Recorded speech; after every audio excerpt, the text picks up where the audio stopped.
All right, folks, a lot going on in the political land front, and we'll definitely be talking about that and seeing what folks have to say, particularly as it is playing out in the political world and all along those lines. So definitely a lot going on, and we'll be definitely conversating about them and all in that space. Trump's tariffs are to take immediate effect, the White House says. So definitely that is something that is in the news that people are definitely talking about. So they are saying that those April 2nd tariffs will be taking immediate effect and all along those lines. So definitely President Trump's sweeping tariffs will take immediate effect after they are announced Wednesday, his top spokesman said. So we're definitely looking at the tariffs and how they will impact the world and all along those lines. So definitely this is a major story that folks are paying attention to and definitely enjoying and seeing where it's going and all along those lines. It looks like Trump has begun massive layoffs at FDA, CDC, and other U.S. health agencies. So that's something that folks are talking about as well. And also, Attorney General Pamela Bundy directs prosecutors to seek the death penalty for Luigi Mangione. So that's definitely something we're seeing from Pam Bundy and all along those lines. So a lot's going on in that space and in that world. Attorney General Pamela Bondi directs prosecutors to seek the death penalty for Luigi Mangione. So today, Attorney General's office released the following statement. Luigi Mangione's murder of Brian Thompson, an innocent man, a father of 2 young children, was a premeditated, cold-blooded assassination that shocked America. After careful consideration, I have directed federal prosecutors to seek the death penalty in this case as we carry out President Trump's agenda to stop violent crime and make America safe again. As alleged, Luigi Mangione stalked and murdered United Healthcare executive Brian Thompson on December 4th, 2024. The murder was an act of political violence. Mangione's actions involved substantial planning and premeditation and because the murder took place in public with bystanders nearby, many have posed grave risk of death to additional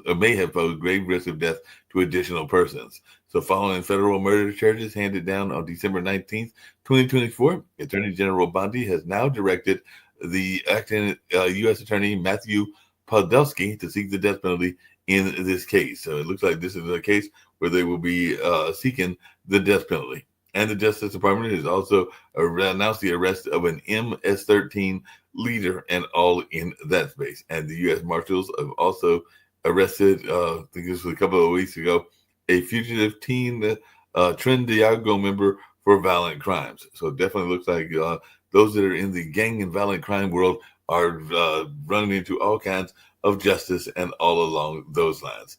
So it looks like the Durham chip maker Wolfspeed lost half of its value on Friday morning. So that's definitely something going on in the stock world. And I know that tomorrow we'll be having conversations around modern investment with Sasha Starr and everything like that. But it's an American flag flies above Wolfspeed prior to a visit by then President Joe Biden on Tuesday, March 28th, 2023. There's a picture of that and everything. Within an hour of trading Friday morning, the German semiconductor manufacturer Wolfspeed has lost half its value. Its shares dove below 280 before eventually plateauing around lunchtime. By percentage, it ended up being the biggest single day decline in Wolfspeed's 32 years as a public company, and the reason for this drop wasn't immediately clear. So definitely, it's definitely a wobbling North Carolina firm. There are other firms that are wobbling as well. I'll bring in Sasha Starr, see if anybody else joins us, but I know he was talking about wanting to talk more about this whole notion of the Russian beef and all along those lines. So I had not forgot, so I figured we'd get into a discussion around the Russian beef and what's going on in that space, because I know you want to go dig into it in deeper detail. So I turn the floor over to you. Oh, thank you, Mark. We had a very interesting discussion today on the Ukrainian show. It's actually originally was Ukraine, Russia, China. Mhm. But since Russia is developed lately complete fascist ideology and waging incredibly unfair war against Ukraine, killing a lot of civilians, kids, torturing Ukrainian people, and actually it's could be compared only to real genocide of Ukrainian people by Russians. So, anyways, the show is called today Ukrainian Talk Show.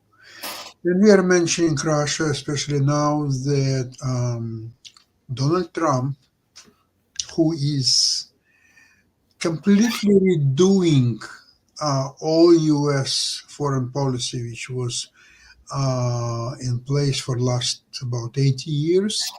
He is completely redoing it into something else. He is sided with the murderer and criminal Putin against Ukraine. And so this is absolutely unheard of. Furthermore, he is killing U.S. economy. He is bringing an incredible tariffs of all kinds against essentially all the world. Now, in next day or two, I'm looking forward to see how he will start backpedaling, because Trump, I hope he's not 100% idiot as to allow US will be absolutely destroyed by retaliatory tariffs from all over the world. In fact, I saw somewhere that I think tomorrow there will be a special session of the Senate to deal with his tariffs against Canada, particularly. Because it's not just tariffs. And by the way, what is the reason for his tariffs? He explained it himself. He wants to be, um, how to say properly, respected. He is talking, it's a talk of mafia boss. He wants to be respected. It doesn't matter that stock market is tanking, people are being fired all over the place. Anything what just happened in United States in the last couple of months doesn't matter to him. He wants to be respected. He wants foreign leaders all come to visit him at Mar-a-Lago, play a round of golf, and kiss his ring and say, sorry, you're right, we are wrong, we're going to do this and that, and just name it. Well, that's what it is. That's what United States and its citizens are being now played with. And the outcome is not going to be pretty. It's Don't feel like it though. We can talk numbers. The U.S. annual GDP, gross domestic product, $28 trillion. We import $4 trillion worth of goods and services a year. We export $3 trillion. So this is more than 10% of our GDP is taking place between us and other countries. And to, throw a wrench in it, is gonna be devastating. What I don't understand is that there is a trade balances, same as 200 years ago, same as now. If one country is more productive, it produces better goods, it will have definitely surplus against country which is not producing as quality products, and which products are more expensive. That's a natural thing. So if you want to create a different picture, you have to improve your production, you have to come up with higher quality goods, make them cheaper, more affordable, and you have a fighting chance. And in fact, let's see, after Second World War, United States had incredible advantage over all other countries simply because that was a essentially in hegemonic position. It's We have output 50%. Yeah. 50% of world output, and most of the products were high quality, not necessarily cheaper than others, but high quality, available.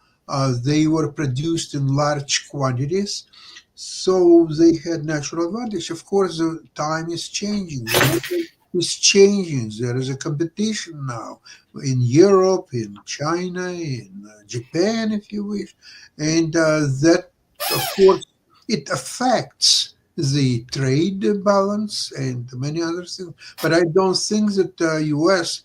is in a very favorable position to punish these countries that have a better, higher quality output, perhaps cheaper prices. Um, they have adopted and deal with it.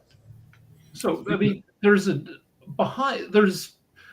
when people talk about why MAGA people are MAGA, one of the things that comes up is economic uncertainty, which means that, the middle class isn't making as much money, that people live paycheck to paycheck, that good jobs are scarcer. And the Republicans capitalize on that anger and, blame trade deals we made, blame other countries. But a lot of that displacement is technological. There's a lot of technological changes. And so there's not a good way to, blame that. You can't motivate your voters against something you can't fight, so they blame other stuff. Among us figured out that the blaming something against somebody, it's a good strategy. It works well. Remember, the election was stolen. He was going for 4 years. Election was stolen. He was going to the court 60 times or whatever and lost all cases. Yet the election was stolen. So now he is talking about unfair trading practices of other countries. You know what? All that talk, probably 20, 30 years ago, I think it could work because America still had unprecedented leadership position in the world, and very few countries could probably object to that and had to deal with that in many different ways, maybe to inflate their currency to make their goods more expensive and help US goods or so. But it was 20, 30 years ago. Today, US debt is about $37 trillion. So what Japanese and Chinese are unloading in a high quantity the US debt instruments. And it's just the beginning. Other countries will do the same thing. So US could be, if dollar will use its leading position as reserve currency, it could be a situation that US will not be able to finance its debt. And then what's next? Guess it. Yeah, well, one thing would be yes. All right, so it's been 80 years since the end of World War II. Mm-hmm. The U.S. dominated at the end of World War II because the rest of the Northern Hemisphere was in ruins.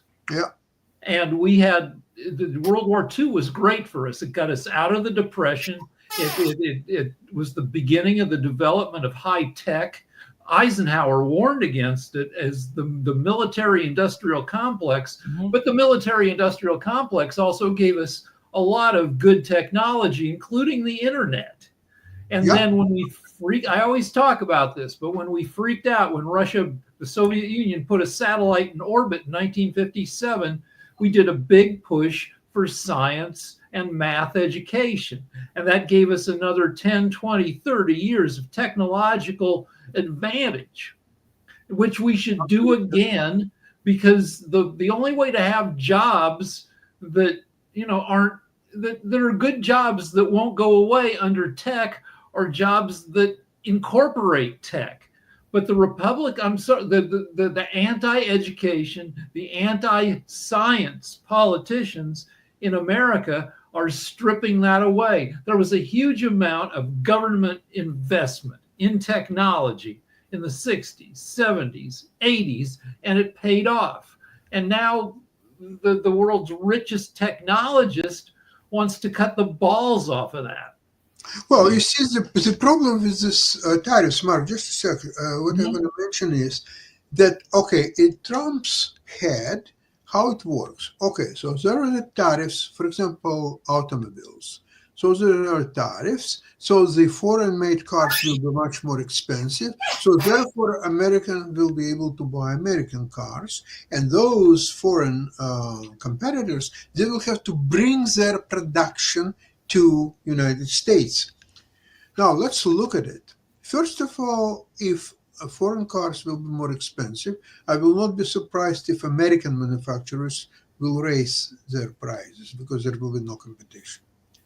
And they should do it. I will be surprised if they not, because they're not something like they're not Trump's relatives or fans. They don't depend on him. They have to do what's good for their business. They're all public companies, and they have to think first of all of their shareholders. So they must increase the prices. I'll be surprised if not. I think The average new car in America, $48,000. It's going to jump to over $50,000 within a couple of months. absolutely. And if Cuba had a revolution in what, 1958? Yeah. If you go to Cuba, now before that, they were very friendly to America. They're right next door to us. If you go to Cuba, you'll see cars from the 1950s, American cars still on the road, because they've got no more American cars. They just keep repairing them and repairing them. And this tariff thing may change our stance to cars. In the 70s, when I was a kid, American cars weren't made that well. You'd buy a new car every 6-7 years. Now then Japan came in, better made cars last 10 years. Now, most people keep their cars for 12 years before replacing them. If these tariffs make cars, the average price jump to 55 grand or more, we may start seeing a Cubanization where people just don't buy as many new cars. They just keep their old, my car is 13 years old. My wife is 5, and we'll just keep the cars we have. Well, I have a Mercedes for 11 years, and it still drives like new. I thought about maybe to buy another car, a newer car maybe, but there is no reason to do it because it just drives like new. I will not get much. Let's see, I'm not going to buy, if I would buy, I wouldn't go for a new car. I would go for, I don't know, maybe 3-4 years old car. And I'm not sure that 3-4 years car will drive better. That makes sense. And everything. Speaking of new cars and everything along those lines, just quickly, and this is for both of you, do you think we're going to see more billionaires and other folks being as blatant as Mr. Musk is? They're waiting for the returns, and that's what I was looking for. I didn't find any yet in the Wisconsin race, but he did offer certain individuals $1 million and everything like that, and then he offered some smaller money as well. And there's always been money in politics, there's no doubt about that, but this is like blatantly bribing people to vote one way or the other. So do you think we're going to see more of this? It's illegal. It'll depend on how the courts rule, because there are lawsuits going through about what he's doing. But what's your take on it, Zasha? Because like I said, it's definitely a group of folks that are the affluent that are apparently trying to influence this election. Some people say they have influenced elections going as far back as probably Kennedy and even way back before then. But what is your take on these folks that have tremendous deep pockets that are apparently trying to buy the election from their electorate and just saying, here, $1 million, go vote for my guy? Well, the problem with buying election is that it doesn't serve well American people. And they should do something about it, because if a few billionaires will be able to buy U.S. government and all U.S. services and everything, what makes you think that American people at large will benefit from it? I doubt it very much. So it's up to American people to fight this nonsense. It really is. It's horrible. It's definitely some nonsense, and other things that I saw that's coming out of Wisconsin, and kind of impacts people in Canada. I don't know how they do the voting and how much is the ID issue is an issue in Canada. So you'll have to educate me. But I did see an article where they're saying that Wisconsin native vote, meaning the vote of those that are indigenous people and all along those lines, is that it is depending on tribal ID, and they're using the tribal ID for voting. And I'm sure there's some folks that are fighting against that, but right now it is seen as a valid type of voter ID. So in Canada, and I know there's a decent amount of First Nation people in Canada, are they allowed to vote with their tribal ID, or do they have to get some other form of Canadian ID in order to vote? Well, they definitely have to have some kind of ID, but I'm not so sure whether it's a travel document or passport or driver's license or health card. Some kind of ID definitely must be there. So I really don't know. The Republican strategy is two parts: require ID and make ID hard to get. Right. Now, in places like that are reasonable, most states, you don't have to show ID when you show up to vote, but you had to show ID when you registered to vote. And then you kind of match yourself up, and it's not like a bunch of people are walking in pretending to be somebody else. It's not a thing. The Heritage Foundation, the Project 2025 people who are, helped engineer what's going on in the U.S. Not everything they do is terrible. Well, they have a voter fraud project, and it's only half terrible, where they've collected all the known instances of voter fraud in U.S. elections over the past 40 years. And Republicans use this to argue that fraud is all over the place. But if you look at the actual data, out of something like 2 billion total votes cast in the past 20 years, there have been about 1,400 instances of somebody trying to vote twice or bullshit, or voting as a non-citizen. It's like one vote in a freaking million. It sounds like it. Is this for both you, Rick and Sasha? They're saying that both of these elections, and I know we've talked about it several times, you brought it up several times, Rick, for sure, the 2026 elections, but there are two special elections, this Wisconsin judge race and the race in Florida. What would y'all predictions be as to which way it's going to go? Is there going to be the Republicans winning both of these? Is it going to be a split between Wisconsin and Florida? But these are seen as bellwethers. It's kind of like a proof of which way Trump's popularity is. I looked up the polling, and if I had to bet, I'd bet Dems win Wisconsin and do well, but both congressional seats stay Republican in Florida.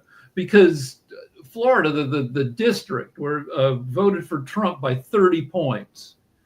So one of the districts, and the other one, I think, voted Trump by, 14, 16 points. And it's really hard to outdo that kind of thing. Now, the guy in the 30-point district is looks like an unpleasant guy. He doesn't have a lot of charisma. He's got a big jiggly neck and face, and maybe there'll be a surprise, but he'll probably pull it out by 5-6%. He'll do much worse than Trump did, but Trump won it, 65-35.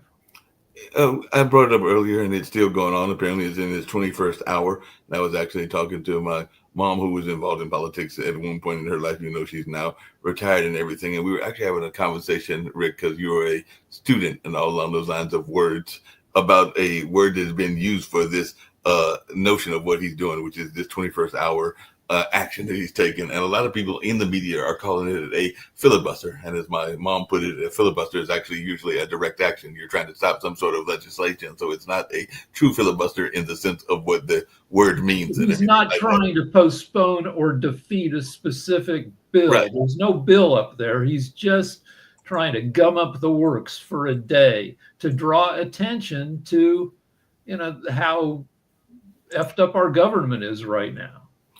But would you agree with what my mom was saying, that a lot of people are? Yeah, it's a stunt more than a filibuster. But since he's doing it in front of the Senate, it's okay to call it a filibuster. Yeah, I guess you're sorry to call it that. It's one of those semantic words and everything, whether it is or actually isn't. But yeah, I guess it's all right to call it, but technically it isn't that in the sense of what the word means and all along those lines. We had another semantic thing last week with the signal stuff, where the Jeffrey Goldberg, writing for the Atlantic, showed that, or claimed that Hegseth and all the other people were sharing war plans over a very insecure means of communication, and which included this reporter. And then one of the excuses the Hegseth came back with was it wasn't war plans, it was attack plans, Right. which is different than attack plans or war plans and everything like that. Hey, this is for both of you and everything, your thoughts around this. But apparently there are a number of major sponsors of the right-wing movements and everything that we might not even know are out there. And I know, as I mentioned before, that Target has been targeted, but I was reading an article in Vox that was saying that at midnight in the spring of 2023, a team of animal rights investigators decked out in biosecurity gear snuck into a massive chicken farm on Maryland's eastern shore, an hour and a half drive from Baltimore. The operation was raising some 75,000 birds for Mountaire Farms, the nation's fourth largest chicken company. And when the when investigator John Allman entered one of the facilities' sprawling barns, he found chickens packed wall to wall, including dead chickens and all of those. But apparently this particular company, as they've done some investigation, they have found that it is a major supporter of right-wing efforts and everything along those lines. Because they were even saying that you might think when they were talking about a major chicken that they were thinking about Chick-fil-A, because we know that they've been a major player and everything like that. But apparently this particular company has been a major supporter of right-wing politics and Trump politics. So if people are protesting these groups for political reasons, are those protests, whether it's against Mountaire or against Target, are they ever effective, and do they do anything to, as you put it earlier, gum up the works and everything? Or Sasha says they're effective with Target, right, Sasha? Yeah, story was played a few months ago, and Target still hasn't recovered from it, by the way. It's still trading much lower than similar companies in the US. So I don't know what to say about that. But with right-wing politics, if you're a big, if you are a big small businessman, if you own, a bunch of chicken farms, if you might be anti-regulation, you might be anti-taxes, you might think that you might be against the nanny state, where everybody, everybody's protected against every possible risk at the cost of doing business. So yeah, it's the Koch brothers. There's only one left. There were three. One isn't one of the Koch brothers. He's a separate guy. He doesn't get into politics. Then there were the two political ones. Only one of them is still left alive. But those guys own, dozens of companies. They don't like regulations. Apparently this particular gentleman is a little-known CEO. I'm sure Sasha's probably heard of Mountaire and everything, but the little-known CEO is a gentleman by the name of Ronald Cameron, and apparently he is a major donor to President Donald Trump, and far expended others in the poultry efforts. Well, let's talk about chickens. People hate to think about how their animals are raised. Mm-hmm. Pigs, horrible conditions, and pigs are smart. And it's like a pig holocaust all the freaking time.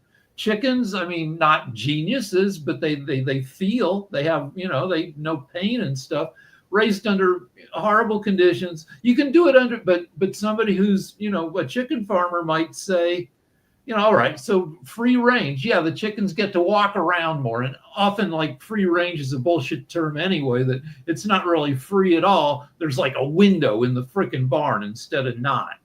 But so they get to walk around a little bit. You're still going to chop their heads off, so when their head's chopped off, it's game over. They forget they're suffering because their brain's gone.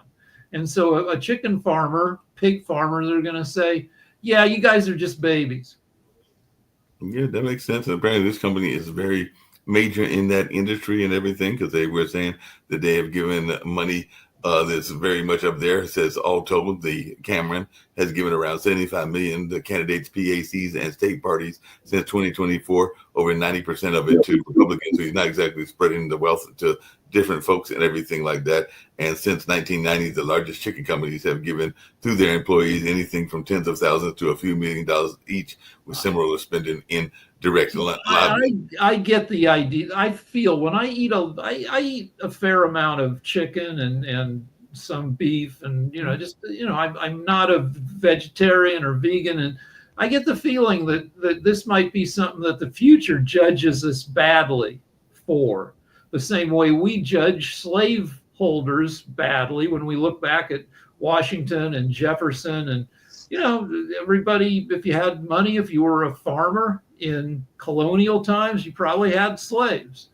It's interesting you say that, Rick, because the rest of this article says, all the while, according to Glassdoor, which is a way that you can check on companies, Montara Farms frontline slaughterhouse employees make minimum wage or slightly above to perform one of the most dangerous jobs in America. Montara workers have accused the company of retaliation, discrimination, denial of bathroom breaks, union busting, wage fixing, and exposure to harmful chemicals. In 2020, an employee interviewed by the New Yorker called the work slavery, to your point. That's a bad guy.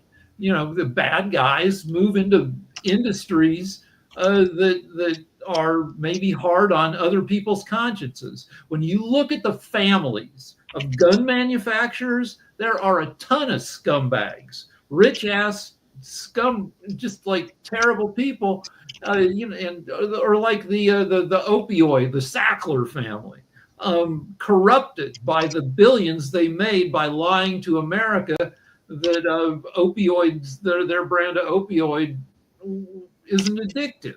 I'm going to get off this topic, but Sasha, you're going to love this one. In the middle of April 2020, because we've been joking about Trump and his executive orders, Trump picked this gentleman, Cameron, to serve as an economic advisor to the White House on his strategy to reopen part of the economy in the early stages of COVID-19 pandemic. 2 weeks later, he signed an executive order, because he was signing executive orders even back then, signed mandating that slaughterhouses remain open to their extent possible, even as they became COVID hotspots, including the Montara slaughterhouse. So he basically signed. All right, so let's turn this back around to world politics. Yes, because so like so many businesses in the world you're investing in misery. Mm-hmm. If you look at porn, you're investing in somebody probably. There's a lot of suffering in porn. It used to be if you bought a diamond, De Beers. Sasha, can you talk about De Beers? They were a world monopoly that sponsored all sorts of bad behavior, including not great conditions in diamond mines, and ruthlessly crushed anybody who tried to sell diamonds outside of the cartel. Cartels aren't just for drugs; they're for diamonds. Sasha? Okay, I have no comments about that. They are cartel. They have to protect their turf, and that's what they were doing and will do continuously. There are some countries that are operating outside of this cartel. You can start with Russia. They have pretty good diamond trade. They don't have facilities to actually make real diamonds, so they have their stones, and they're bringing them to the Belgium, Antwerp, and maybe Israel, and making something of it. But again, it's nothing to do with the world politics. It's been old for generations, the same thing going on and on. There are a lot of movies were made about it and books written. So I don't think that I can contribute to anything. No problem. Anyway, I have to leave you, and we'll see you tomorrow. Thank you. Well, I had a thing about RFK, and I was going to hope you were sticking around, Sasha. But if you got to leave, I understand and everything. But just out of curiosity, and this is for both folks and everything, I guess he had to leave.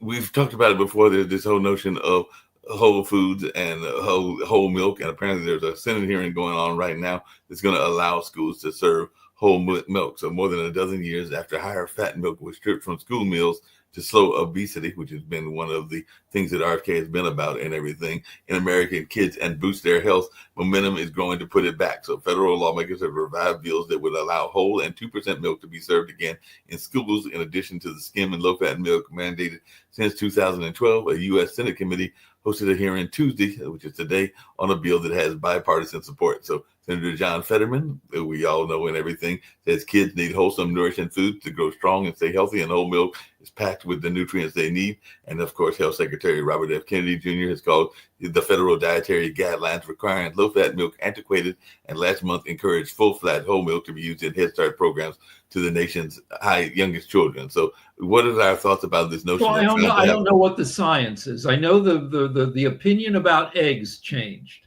over the past 30 years. 30 years ago, eggs were the enemy. They'll give you a heart attack, all the cholesterol.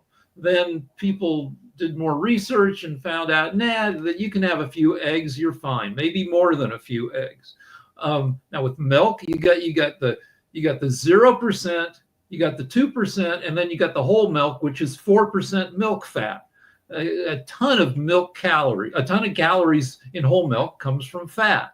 Is this bad for people? Is it bad for kids? It's probably bad for adults, but I don't know. Do a lot of adults still drink any milk anymore? A lot of adults grow out of the ability to digest milk. If I drink milk, then I get an upset stomach. I get super farty. I smell bad, and I get diarrhea. I will not, my wife's, it messes her up even worse. And skim milk is a very disappointing beverage. It's watery. So 2% is a nice compromise. It's still pretty, rich and delicious, but it's only got half the fat. And I don't know. I mean, older studies show that, kids can start depositing plaque in their arteries, even at 5, 6, 7 years old. Has that research changed? I don't know either. What I mentioned earlier, and I didn't really get a sense from you or the other folks and everything. What is our thoughts around this notion of J.D. Vance being in charge of the finance committee in the RNC and possibly putting himself up to run for president, and also the conversation around Trump seriously looking at the possibility of a third term? And I know it's against the law, but he's found ways to get around other laws as well. So what are your thoughts around, one, the Republicans, I guess, position? All right, so now this could backfire. In 2016, the actor Susan Sarandon said, everybody should just go ahead and vote for Trump. And then he'll be president and he'll be terrible. And that'll show people how you should never vote for a Republican again. And everybody got pissed at her because that seems like a terrible strategy, which it turned out to be. But I have a similar thought, which is that, I want Trump to talk about a third term. I want the Republicans, I want two things to happen. One, that the Republicans the MAGA base seriously gets excited about a third term for Trump and, hates anybody else. MAGA did not like Nikki Haley when she started racking up, decent numbers in a few primaries. I want it to be like that in 2028. I want everybody to still be for Trump. And then I want the law to hold up to the Constitution, to stand up to this bullshit, and for Trump not to be allowed to run for president again, and for Republicans to be discouraged and not vote for whoever the candidate turns out to be. Speaking of things that folks probably didn't want, apparently in one of the countries, and I'm trying to figure out which one it is, but there's this notion, and I kind of alluded to it earlier, of foreign political interference. So Democracy Minister Rasha Nari Ali is planning a series of new measures to protect against foreign political interference. So tech billionaire Elon Musk, now advisor to U.S. President Donald Trump, caused some concerns in the UK when it was reported he could donate as much as $100 million to Reform UK through a UK branch of his social media company X. So it looks like this is in the UK area. And a public petition to remove loopholes that allow wealthy foreign individuals to donate to UK political parties was signed by more than 142,000 people, sparking a debate by the folks in their government and everything. And earlier, the head of the election watchdog called on the government to plug legal loopholes on foreign donations to UK political parties as a matter of urgency. I know he's also interfered in some elections, I think in some of the Asian countries and other places. So what is our notion about this idea that somebody with Elon Musk-like money can go in there and interfere with various elections by dropping all this money into this So yeah, regulation. money has more leverage than ever, not just in America, because messaging is more pervasive and effective than ever.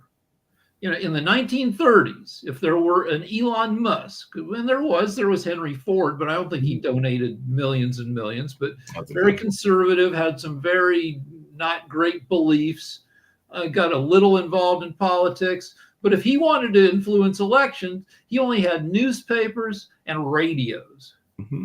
And you can't bombard people with as much messaging as you can via, 80 television channels and a bunch of social media. So if you've got the money, you can do crazier crap with it. Yeah, and also, the money will have a different way of, well, you don't have to, in the future, as AI gets more powerful and more persuasive, more clever, you won't have to directly donate to campaigns. You can come up with AI. We already know. AI, speaking of AI, I have a crazy AI question. It's been kind of in the movies. Some people say we already may be having it even with Trump and everything. But do you see, because there have been several movies where it's happened, at least a few that I'm aware of, how far in the future do you think it will be before we have a robot run for president or somebody that is not a physical human?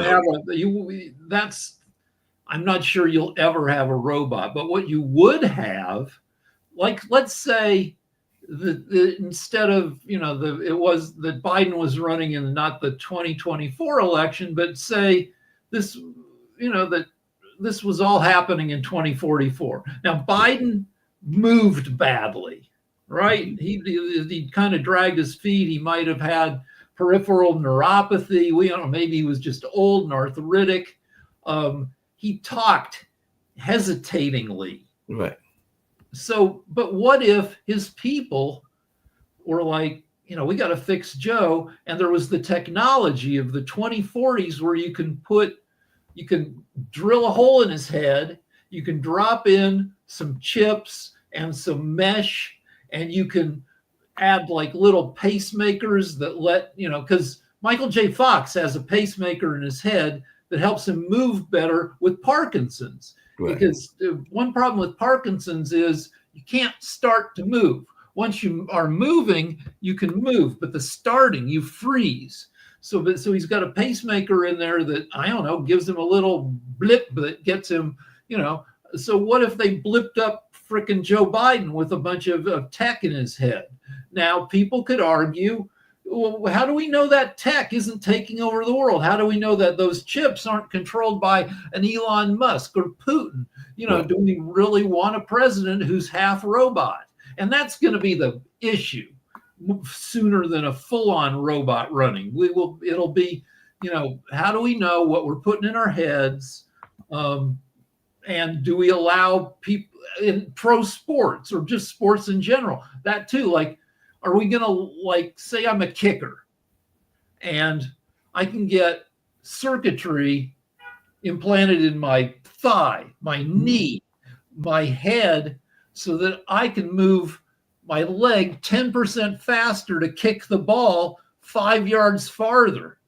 I can start hitting field goals from 62 feet out. Are we going to allow chipped up people to do that stuff? That would be interesting whether we do that or don't do that and everything. When folks were looking at Kid Rock and that whole thing around tickets scalping and everything like that, one of the things that I heard, and it was on, I think X, was somebody was saying, and I know Jacoby has mentioned it before, that it sounded like we were in a modern day version of Idiocracy. So how close do you think that is to reality? I'm trying to remember the movie Idiocracy and everything, but they were making that parallel. So you as one that definitely studies a lot of things. How close are we to this being in Idiocracy? And I don't know, because here's the trend. In the second half of the 20th century, in the 50 years after the end of World War II, the average IQ of the entire planet went up 15 points. And the guy who found that out, the researcher, this guy named Flynn, said it's not that people got smarter, it's that they got more culturally literate. Phones were everywhere, TV was everywhere, movies, just everything. The whole world started communicating more, and with sharing information, people learned the same ways of thinking that were the ways that would, score you points on IQ tests. But in the past 15 years, the increases have stopped, and the average IQ is going down, and we read fewer books, we're more distractible. Our critical thinking skills have decayed. COVID has messed up a lot of people's brains just a little bit. We're living longer across most of the world. And, when people get into their 80s, they get a little dumber on average. So there's a lot of, increasing dumbness happening. So we're moving towards idiocracy. And, the quest, okay, so 10,000 years ago, dogs got domesticated from wolves. Wolves are pretty smart. Dogs are pretty dumb. When we made the deal with dogs, we took over the thinking for dogs. Now dogs are completely confused. They don't know what anything in a human world means, but we take care of them. They don't have to understand anything. And then dogs, though, they kept their sniffing power. Human sniffing declined. Dog sniffing stayed good because they took over the sniffing, we took over the thinking. With AI, if AI takes over the thinking for us, are we going to give up the thinking? And yeah, it's going to be idiocracy. Nobody frickin' knows. I thought, having a computer with all the world's knowledge in everybody's hand would make people smarter, but it hasn't. It definitely hasn't, and everything. By the way, apparently Trump warns Zelensky of big problems after accusing him of a minerals deal U-turn. So this was actually from yesterday, but he has warned Vladimir Zelensky of big problems after accusing the Ukrainian president of backtracking on a rare mineral earth deal with the U.S. Speaking to reporters on Air Force One on Sunday, the 30th of March, the U.S. president said, "I see he's trying to back out of the rare earth deal. If he does that, he's got some problems." It's all performative bullshit. It has nothing to do with what's happening. What's happening is Ukraine and Russia are continuing to fight, pretty much a stalemate for the past, 18 months. The ground gains are not super big. Russia currently controls about 20% of Ukraine's land area, and they're going to keep on fighting. Putin's not going to quit fighting. He's shown no inclination to stop. He might, do a ceasefire for a few weeks, or at least say he's going to do a ceasefire, but it's not real. He has no inclination to do peace unless he gets to keep all the land he's taken, and gets to, there being no enforcement of him 5 years from now taking another slice of Ukraine. All the negotiations between Zelensky and Trump are bullshit. Trump is not going to give Zelensky anything, and the war is just going to go on. What do you think? And I'm asking for a reason, because apparently he had a speech years ago about what is going on with tariffs and everything like that. But what do you think Ronald Reagan's view? What do you think Donald Trump's view of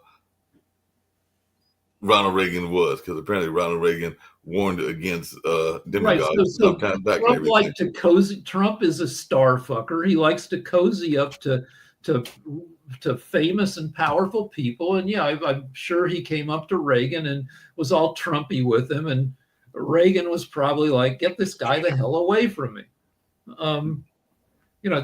Reagan himself was folksy, but in private, he was not a particularly warm guy, according to biographers. And he probably did not, tolerate being bullshitted by like a blowhard like Trump. Now, we know that there aren't ghosts, because if there were, the ghosts of all the dead presidents would show up at the White House and beat the crap out of Trump. nobody, I mean, nobody's done that as of yet and everything like that. So it seems like there is not that kind of advice going on and all along those lines. But yeah, apparently that's what I'm trying to see if I can find it because I had it earlier. But apparently he was warning people against demagogues and all along those lines. Right. So Reagan opened the door. Reagan and Newt Gingrich opened the door for this kind of politics, this vicious, by any means necessary, lie to people, just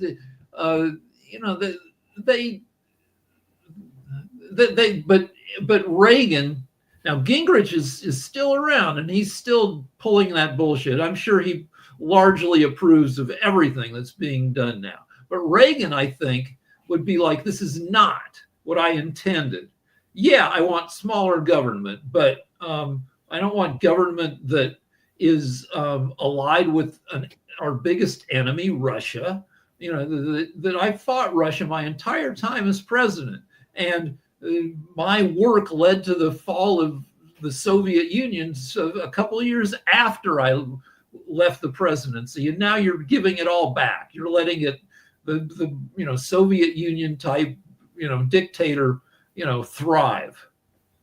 Yeah, apparently one of the things he said, and this was from 1988 in one of his radio addresses, he referred to protectionism as a cheap form of nationalism and told Americans that our peaceful trading partners are not our enemies, they are our allies. So apparently he was not the biggest fan of the tariffs and everything like that. And he was basically saying that it could be like maybe a cheap way out and everything like that. But that's some of the things that was one of his apparently last radio addresses and everything like that back in 88. So yeah, it seems like he would have been against the moves, particularly the tariff moves that were in place now. And I know that he had some trade situations of his own while he was the president. For all the things that Reagan did that I don't like that he did, he was an experienced politician. He was head of Screen Actors Guild, which is, a huge union. So he was sympathetic to labor concerns. He was governor of California. And so he didn't enter into politics, he surrounded himself with people who knew more than he did, which wasn't necessarily a good thing because they were neocons and they had their own agendas. But he was not an idiot who surrounded himself with idiots as Trump does. Yeah, he definitely surrounds himself with idiots, and all along those lines, I was going to see what's happening because we don't always get to it, and it is the World Politics Show and everything like that. So I'm going to see if I find some news out of some of the South Africa. There's an interesting article from the New Yorker from last month says "Make South Africa Great Again." So I guess maybe they're trying to do some restructuring and everything like that, and all along those lines. So I guess they're trying to figure out how they can come back to what they might consider their glory days or everything like that. But that was just something when I typed in African politics today and everything. But trying to see if that's all right. Well, here's a story that is both international and just national. Right. The French hotel group Accor has warned that forward bookings from Europe to the U.S., advanced bookings, are down 25% this summer, as travelers feel put off by Trump's crackdown on immigration. So tourism is a huge frickin' business for the U.S. The U.S. is a nice country to come visit. We've got all this different stuff, that we're we're going to lose a quarter of that business because foreign tourists don't know how they'll be treated when they come to the U.S. That's true. Well, here's some news straight out of Africa. One story said, "I bought their dream," how a U.S. company's huge land deal in Senegal went bust. Rusting pipes in a barren field and unpaid workers are what remains after a U.S. company promised to turn a huge piece of land in Senegal, about twice the size of Paris, into an agricultural project and create thousands of jobs. So that looks like that went bust and everything. And the UK and Mauritius close in on a deal over the Chagos Islands after U.S. signals its consent. And a Chair of Africa charity, Prince Harry co-founded, says he orchestrated a bullying campaign. And a former dictator in Guinea was pardoned over the 2009 stadium massacre. So that happened years ago, but they have pardoned him. And here's some interesting news coming out of the new, it's something you and Jacoby and others have been interested in, which is solar power and environments. But Mali, the country of Mali, is embracing solar power for rural areas, but there are still challenges that they are facing and all along those lines. And unfortunately, HIV is soaring after a deadly war in Ethiopia's Tigray, and Trump's AIDS cuts aren't helping in that area. And Sierra Leone is debating decriminalizing abortion as women and girls are endangering their lives in that area. And electric tricycles are a ticket to respect and prosperity for some rural women in Zimbabwe. So it looks like they're trying to get some things in terms of electric. So all these stories come out of Africa. Yes. Africa is the continent of the future. So 20 years from now, every populated continent, except for Africa, will be losing population. Mm-hmm. And I just looked it up. Only 20% of the world is Caucasian. Right.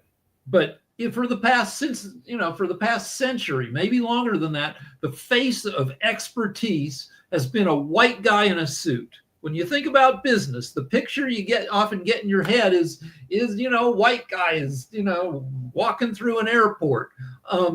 That's not going to be the future. Nope. The future, a lot of the momentum, a lot of the development, a lot of the cool shit in the world is going to be coming out of Africa, and China and India, and the Europe and the U.S. Europe. Will probably be able to keep its shit together. It's questionable about whether the U.S. will be able to, or whether like the U.S. That looks like if we don't get our shit together, or even if we do, our time as being the center of the world might be over. England was the center of the world in the 1800s. They said the sun never set on England because they had colonies. The sun was always out in some place that was owned by Britain, and before that, you had Rome, and Spain did well for a long time, and since World War II, it's been us, but we are squandering. It's nice to be at the center of the world. I love living in LA because we're the center of the world's dreams. Mm-hmm. We make the world's entertainment. And I get to be part of that sometimes. But we are pissing it away. Yep. Well, there's some good news coming out of Mali. Apparently, they are embracing Braille. So 200 years after the creation of Braille, blind people in Mali says it has allowed them to fit in. So there's an article about Amadou Ndiaye, who is meticulously ran his fingers across bumps in a piece of paper making sense in the world he can no longer see. 200 years have passed since the invention of Braille, the tactile writing system that has transformed the lives of many blind and partially sighted people and all along those lines. But, it's like some other things, it takes a while to get to where it's going and everything. So before people ask themselves that question, who lost his eyesight as a child, this particular gentleman, he says, how can someone who can't hear someone who can't see, how will he make it? How will he integrate into society? So the West African country with a population of over 20 million people has long struggled to integrate blind and partially sighted people. And according to iCharity Sight Savers, around 170,000 people in Mali are thought to be blind. So he is attending an institute for the blind in one of the areas in Mali. So it looks like they are starting to get behind the notion of Braille. And he said Braille has allowed him to develop his main passion, playing the guitar, which also emphasizes the importance of touch. So it's good to see that Braille is having an important impact on certain people's lives and all along those lines. Here's the crazy thing. AI thinks what it thinks. When you ask AI a question and the answer, or ask AI to draw a picture, the product of AI comes from Africa. Mm-hmm. Because Africa wages, it's cheap to hire. Everything that AI kind of knows has been fed into it, has been coded and processed by people, many of them in Africa, because you don't have to, because wages you can pay them, 50 cents an hour, $1.50 an hour, compared if you have, the similar work done in the U.S. and you have to pay, $22 an hour. So That's very cool. a ton of this work is done in Africa. And of course, the same way frickin' that asshole is mean to his chickens, the people who hire, the AI workers are, they try to get away with whatever they can get away with. No doubt about that. Well, on that note, we're getting ready to get out of here on World Politics. We'll be back with World Politics on Thursday, but we'll be back with World Edition on tomorrow at 10. So I look forward to seeing you at 10 on tomorrow, Rick, and we'll get ready to get on out of here. Good conversation, and we'll see you, the other panelists, on tomorrow. Thanks. Bye.